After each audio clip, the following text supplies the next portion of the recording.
Okay, how's it going, everybody? My name is Infamous Isaac, and I'm here with a video on Transformers: Rise of the Beast. Movie came out this year. Went to go watch it in theaters with my friend Reaper. If you are new to the channel, here's how the format for these videos works. So I have the introduction, which is this. Then I go into the non-spoilers, which is, hey, if you want to watch this movie or if you're interested in it, here's my opinion on it, and you do with that what you will, so you don't get spoiled. And then if you have watched the movie or if you don't care about spoilers, then that's where the third section comes in, the spoiler section, where I give my full unfiltered review on the movie and how I feel about it, right? So knowing that, without further ado, let's get into the non-spoilers.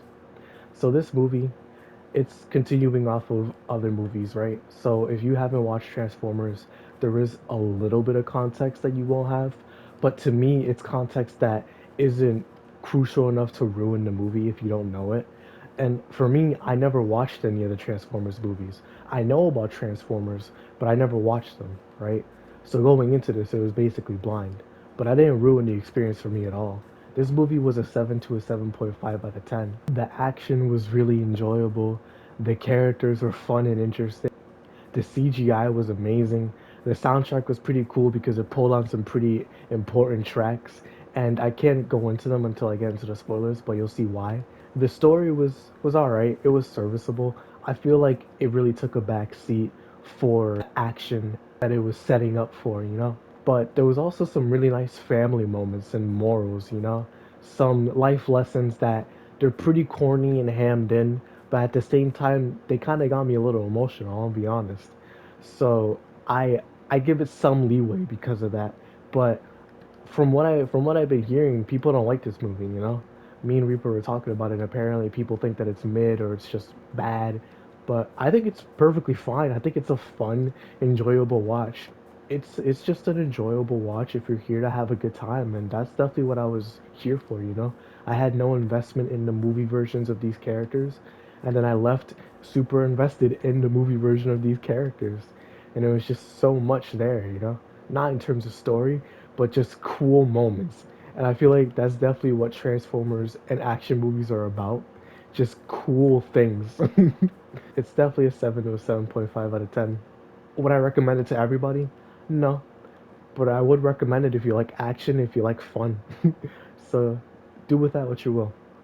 But regardless, let's get into the spoilers. So, as per usual, if you don't want to get spoiled for this movie, then leave now. I am gonna go into the spoilers. If you don't care, then by all means proceed. But if you want to watch this movie, by all means, please do not watch this video.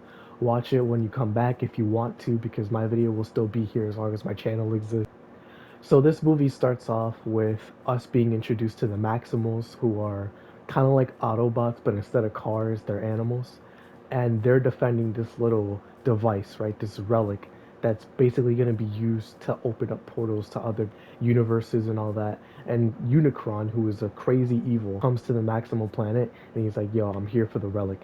And then he sends his goons, his cronies, like Scourge and a couple other people, to fight against the Maximals, right? And they're super strong. They're really, really strong because he embodies some part of them, so he gives them some power, right? And they're just crazy because of that. And they go to fight the Maximals. One of the guys who's like the leader of this space, basically, he goes to fight against Scourge and he sends everybody else off to a different planet, right? He sends them to Earth. And this leader, he did this as a sacrificial play, basically. He knew that he wasn't gonna live. So he fights against Scourge and he gets clapped immediately. The Maximals leave on their ship. We go to Earth, and here we get introduced to Noah Diaz, right? A Hispanic guy, kind of like in his 20s, I think, around their early 20s. He lives in New York, I think Brooklyn. He's basically struggling, right? He's trying to find a job because he needs to provide for his mother and for his little brother. His little brother has sickle cell disease. He's kind of weak right now, you know. He's struggling, and so he goes in for an interview dressed up all nice looking dapper, right? He goes to an interview. He takes his little brother with him because he has to watch over them. And the interview was canceled. He shows up just to find out that it was canceled because of his background. He's a military guy, but it's because of his background. Like he doesn't work well with people. He's strong, he's good hearted, but he just can't mesh well, right? and so the interview was just canceled overall. The interviewer doesn't want people like Noah. Excuse me. I hope I didn't say Nate Diaz. Oh my gosh, I really hope I didn't. But he doesn't want people like Noah, quote unquote, on the team, right? Kind of implying some racial undertones, but it's the 90s, so it was a lot more rampant back then, which isn't an excuse. It's just providing context for the time period, right? So Noah leaves. He's talking to his brother, and he's just down on his luck. He's like, "Man, nothing's ever gonna go right for me. I swear." And he resorts to the crime life, right? He goes to one of the people that was outside of the house that they live in, and he's like, "Yo, I have a job for you if you want to take it, bro." And so those two go out. He leaves his brother at the apartment, and they plan to rob a car, right? They rob a car and they want to sell it. Charity event where some cars are there, right? And they plan on robbing a Porsche 911, I think. Well, I think that's what Reaper told me. I don't remember, but they plan on robbing it, and Noah's the one that goes out there. The other guy, he's playing it safe. At this point, it's crazy. He's just using Noah. It's vile. So Noah goes in, he tries to rob the car, but this is where we find out that this car isn't a normal car. It's Mirage, an Autobot, a Transformer, and so he Noah gets in the car, and during this time period, we see another character, Elena, right? And she works in a museum as an intern, and what she's doing is she's discovering one of the artifacts that was used by the Maximals, right? At least one part of it. And so she's trying to figure out where it's from because it's not from Earth, obviously, right? So she's uncovering it, trying to figure out what's going on. And because she uncovered it, it issued a distress call from the Autobots, right? And so Optimus Prime sent the call. And Mirage, since he was there while Noah was there, right? He immediately goes to the call. But during that, we have a whole car chase, a really, really, really cool car chase that I can't stress enough. If this car chase was like the rest of the movie, it would have been like an 8 to a 9 out of 10. This scene was awesome. I loved almost every second of it. It was fire. Just seeing Mirage do all these tricks, all these gimmicks, and just all the ways that he was driving, it was so cool, bro. And Noah's just over here tweaked out like, man, I'm gonna die, dog. This is crazy. It was such a good introduction to the movie. But after a crazy police chase, Mirage shakes them off and he goes to where Optimus Prime and everybody was meeting up, right? And so they're all talking. They're trying to figure out what they're gonna do because this means that the Scourge and Unicron are gonna show up and they're gonna take over Earth, right? And Optimus, he wanted to keep the humans out of this. He just wanted to find the relics, find a way to go back home to Cybertron, and just get them out of our business, right? Not have them involved whatsoever. And Bumblebee is also there. You have RC, Optimus, and Mirage. They're all there. And so, since Mirage brought a human, Optimus is super upset about that, right?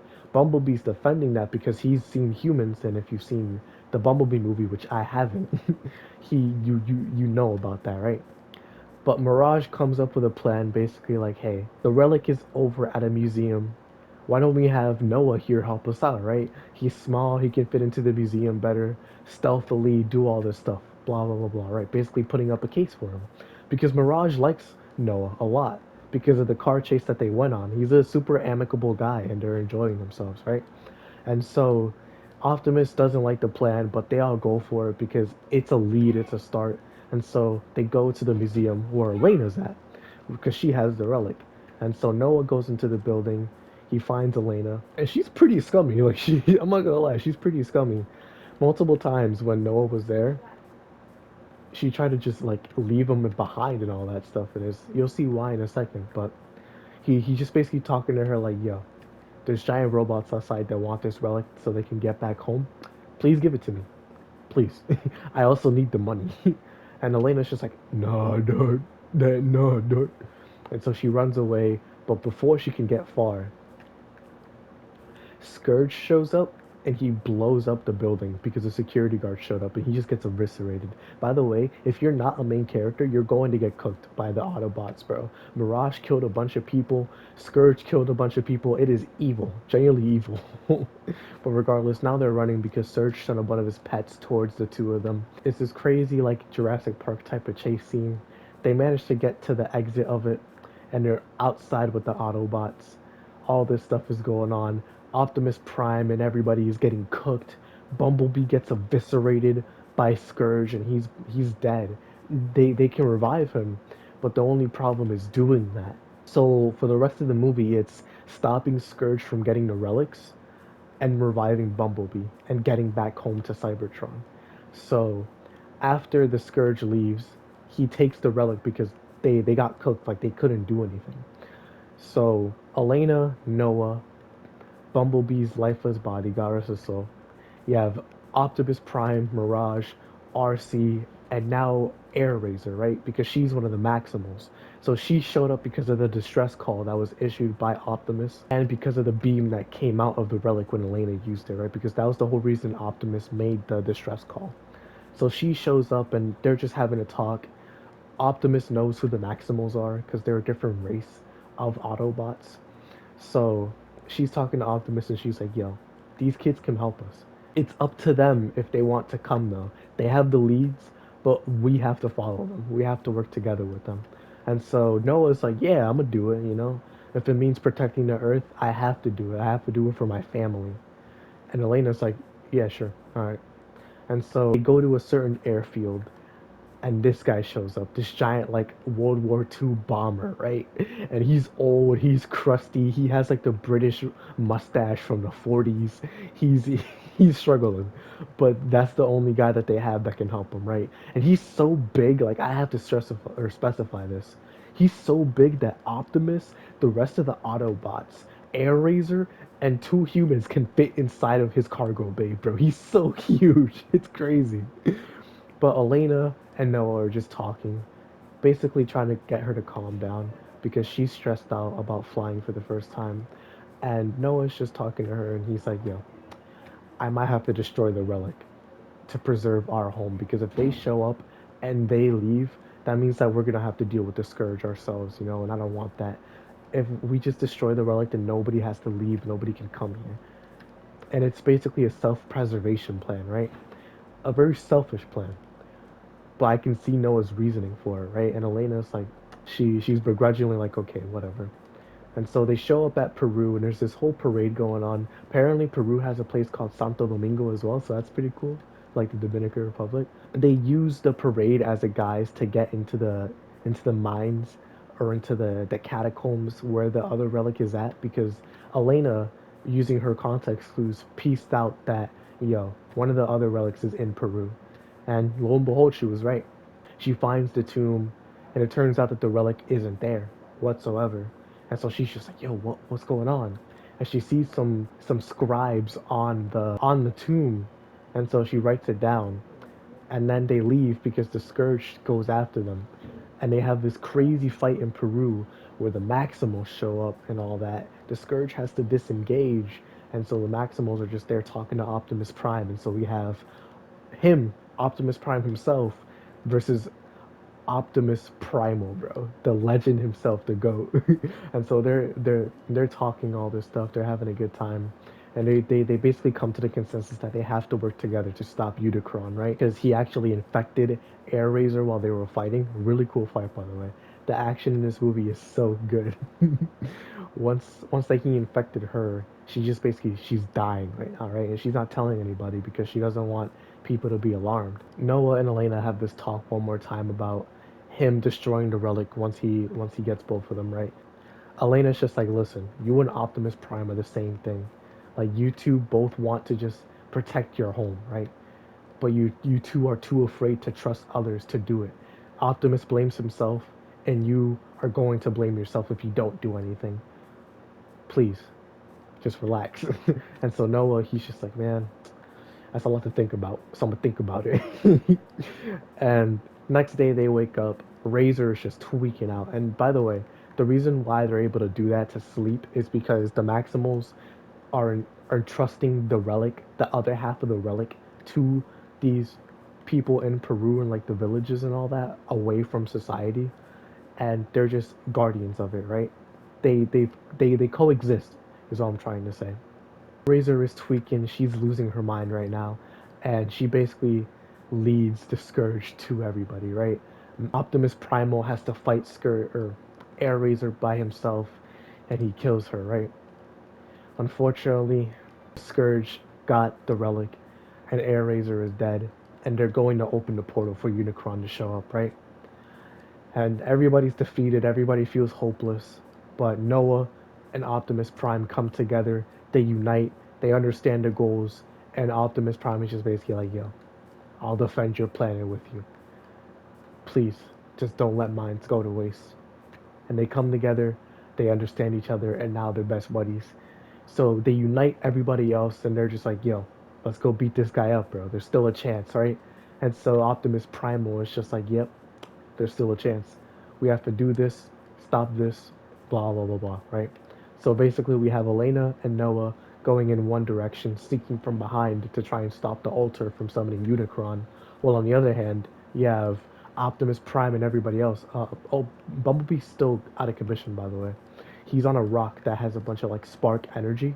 And so if there's a huge enough wave, he can be revived, but there's not enough energy to resuscitate him. By the way, I want to mention this before I forget. So when we were waiting for the previews to stop, and the companies that were working with everybody to make this movie possible, right? Where we're showing in the early credits, and one of them was Hasbro, and a little kid in like all the way in the back, right? He was just like, "Oh my gosh, it's Hasbro!" And me and people were just dying because it was so innocent and genuine. And out of all companies to say that to, right? It was just Hasbro, but it was so cute. Like, I'm not trying to make fun of him whatsoever. It was just a funny coincidence. So they go to fight Scourge and stop Unicron, right? Elena and Noah are going by themselves, but Noah notices that Mirage has to fight Scourge by himself to distract him from the altar, right? And he's just getting clapped. So Noah, he pulls up and he goes to help Mirage, right? But it's not enough. So Mirage takes a bunch of bullets for Noah because he promised his little brother that he would protect him. And there's just a bunch of cute moments with him and his brother that like they're genuine, have a beautiful bond, bro. Their bond is amazing. Him, his brother, his mom, they just have a tight knit family where they look out for each other because nobody else does. And that closes off Noah from the rest of the world. But when he trusts people, it really shows that like you can do things better united. Even if there's people that don't help you, there are people who will. You just can't close yourself off to that fact. Noah is laying under Mirage after they fall through. Mirage is basically dying, right? Mirage last second, his walkie-talkie that he had with Chris, who is his brother, or excuse me, Chris, who is Noah's brother. He's talking to Noah, and Chris is just like, Noah, what's going on? You're alive? And Noah's just like, yeah, Doug, but Mirage, he's gone. He's dying, bro. I can't do this, man. I'm just a human. And then Chris is like, Noah, you're my older brother for a reason. You are him. You can do it.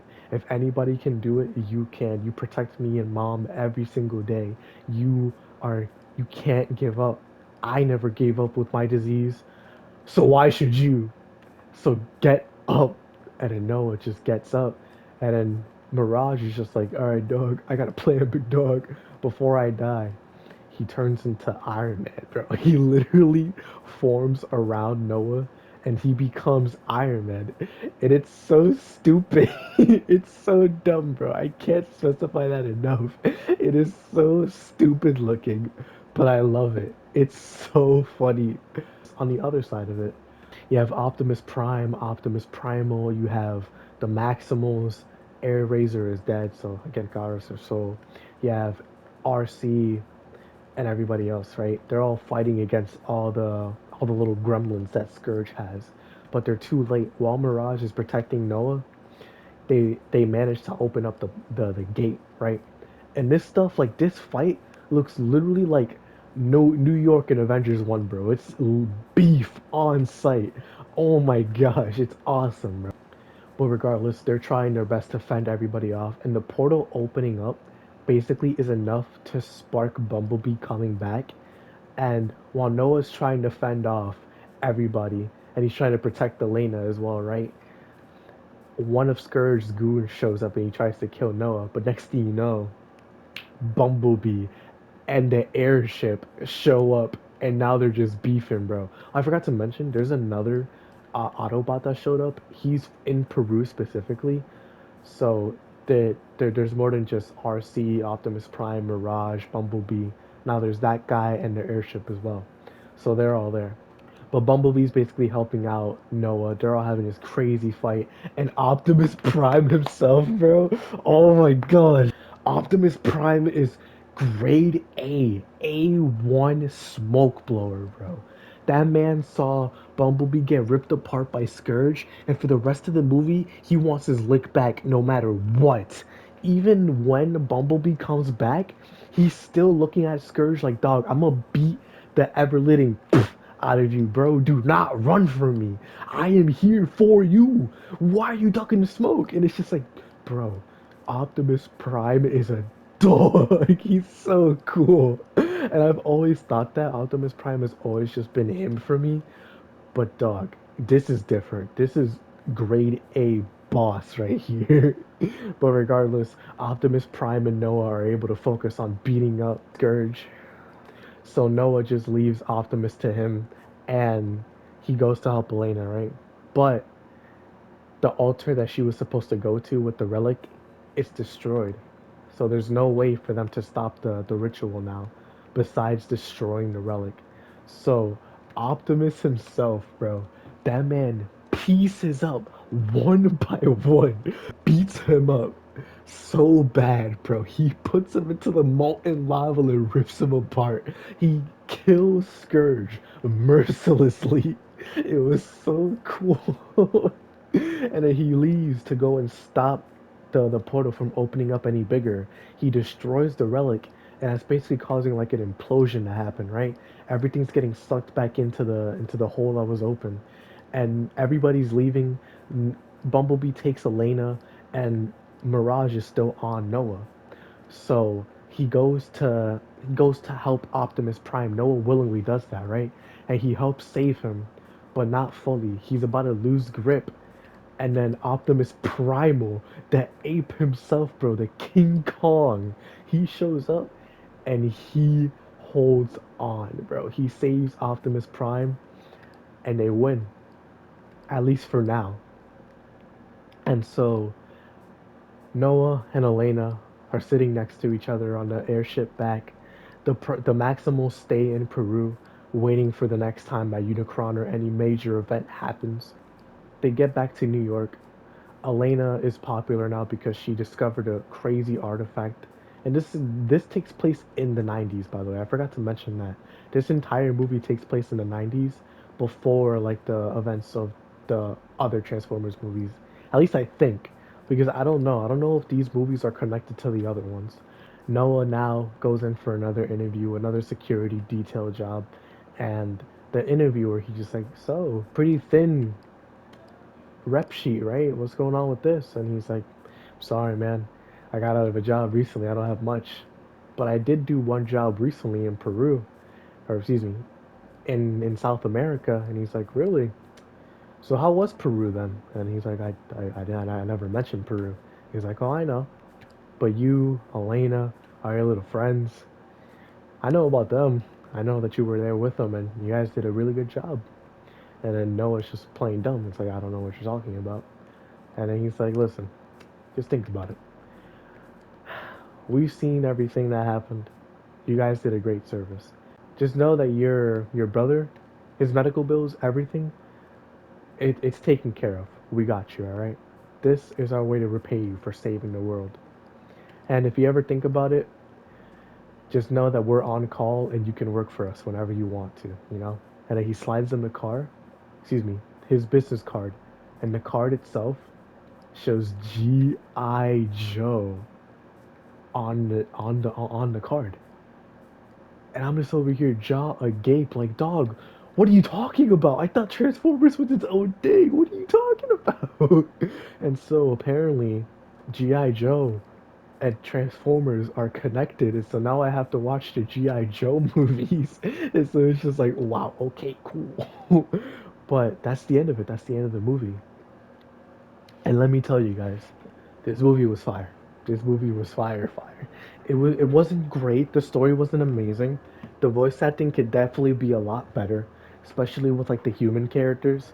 The Autobots and the Maximals were really well acted, but the human characters just couldn't deliver on it. Noah for me was my favorite human character, but he could have been better in terms of voice acting. Sometimes it was just really stilted. All the humans, you know. But them aside, the story itself was alright. Like after the car chase scene and when we go to Peru, Peru was kind of like eh.